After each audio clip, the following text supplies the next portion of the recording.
To a modern eye, the medieval box bed looks less like a place to sleep and more like a wooden cage. Tall panels, sliding doors, heavy frames, sometimes even locks. It feels claustrophobic, almost punitive, an object designed to trap the sleeper rather than comfort them. Yet for centuries across Europe, millions of people willingly climbed into these enclosed beds every night. Not out of habit, not out of ignorance. They did it to survive. In the medieval world, sleep was one of the most dangerous states a person could enter. The box bed, part furniture, part fortress, was a practical response to a landscape where cold, vermin, disease, fire, theft, and violence all threatened the vulnerable human body after dark. What looks strange today was once an ingenious solution to very real dangers. A world where night was hostile. To understand the box bed, one must first understand medieval nights. Darkness was absolute. There were no electric lights, no central heating, no secure locks on every door. Villages were quiet, but not safe. Wolves prowled the outskirts. Rats infested homes. Fleas and lice carried diseases that could wipe out entire households. Smoke from hearth fires lingered, choking lungs. Winter cold crept through stone walls and wooden planks alike. Sleep, in this context, was not rest. It was exposure. Beds were often shared, not just between spouses, but between children, servants, apprentices, and travelers. Privacy was rare. Warmth was precious. Any structure that could trap heat, block drafts, and create a controlled microenvironment was a luxury bordering on necessity. The box bed emerged from this reality. What a box bed actually was, despite the name, box beds were not uniform. Some were built into walls like wooden alcoves. Others were freestanding cabinets raised slightly off the floor.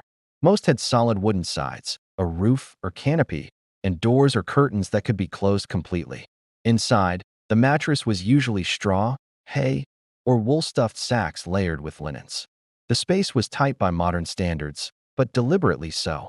Less empty air meant retained warmth.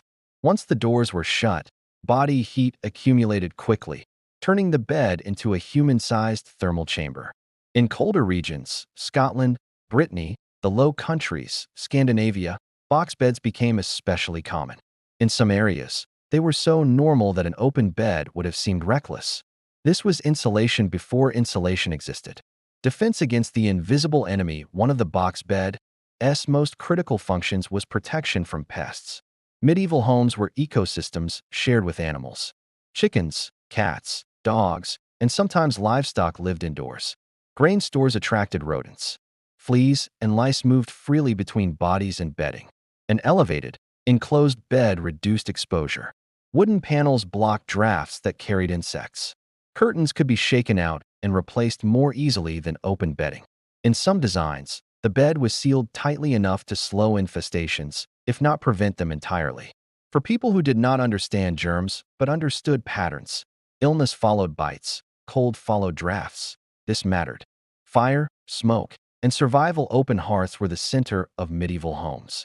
They provided heat, light, and a place to cook. They also produced sparks, smoke, and ash. House fires were common, especially at night when vigilance dropped. The box bed offered partial protection. Raised off the ground, shielded by wood, it reduced exposure to embers rolling across the floor.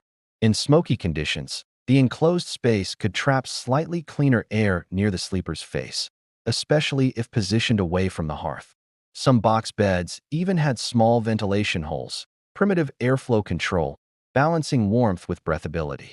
It was not fireproof, but it was safer than sleeping openly beside flames. Privacy in a world without it. Beyond physical survival, box beds offered something rarer: privacy. Medieval households were crowded. One-room dwellings were common. Even in larger homes, sleeping spaces were shared. The box bed created a boundary, a signal that the person inside was temporarily withdrawn from communal life. This mattered for modesty, intimacy, and hierarchy. Married couples used box beds to separate themselves from servants. Women used them during childbirth recovery. The elderly valued them as places of warmth and quiet. In inns and taverns, box beds sometimes lined walls like compartments, offering travelers minimal personal space in otherwise chaotic rooms. Closing the bed was like closing a door in a house that had none. Security against human threats. Violence was not rare in medieval life. Feuds, theft, and raids occurred even in peacetime. Doors were weak. Windows were open. Locks were unreliable. Some box beds were fitted with latches or bars, not to imprison the sleeper, but to slow intruders. While no bed could stop a determined attacker, an enclosed structure bought precious seconds, time to wake, shout, or escape. In border regions and unstable territories, sleeping openly was an invitation to vulnerability. The box bed was a compromise between hiding and resting. Status, not poverty. Contrary to modern assumptions, box beds were not always cheap or crude. Many were finely crafted, decorated with carvings, painted panels, or family symbols. Owning a box bed could signal stability, craftsmanship, and permanence. In some regions, they were inherited furniture passed down generations. The bed was often the most valuable item in the household, worth more than tables, chairs, or chests. Inventories from medieval estates list beds in meticulous detail, with type, fittings, textiles.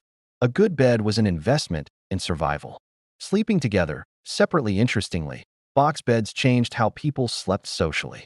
While communal sleeping remained common, the enclosure created psychological separation even when physical proximity remained. Two people could share a room but retreat into separate box beds.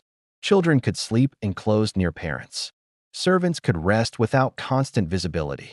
This was not individualism as modern culture understands it, but it was a step toward personal space, a recognition that rest required boundaries. The decline of the fortress bed. As architecture improved, so did alternatives. Chimneys reduced indoor smoke. Glass windows improved insulation. Better locks made homes safer. Eventually, central heating eliminated the need for enclosed warmth. By the 18th and 19th centuries, box beds began to seem old-fashioned. Reformers criticized them as unhealthy, claiming they trapped bad air and disease. Open bedsteads became symbols of progress, cleanliness, and modernity. Yet the critique was ironic. The box bed had been a rational response to an irrationally dangerous environment. Remove the dangers, and the solution naturally fades. Rethinking comfort. Modern discomfort with box beds says less about medieval ignorance and more about modern assumptions. We equate comfort with openness, softness, and space. Medieval people equated comfort with warmth, safety, and enclosure. Their priorities were shaped by necessity. In recent years, historians and designers have begun re-evaluating the box bed. In cold climates and tiny homes, enclosed sleeping spaces are quietly returning. Capsule hotels, bunk pods, insulated sleeping alcoves all echo the same logic. Sometimes the past was not wrong. It was just responding to different threats. A bed built for survival. The medieval box bed was not a mistake.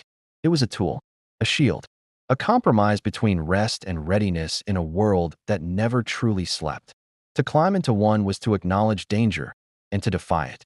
Behind wooden walls and sliding doors, people found warmth, privacy, and a fragile sense of security. The bed was not just where the day ended. It was where survival continued, quietly, through the night. Seen this way, the box bed stops looking strange. It starts looking smart.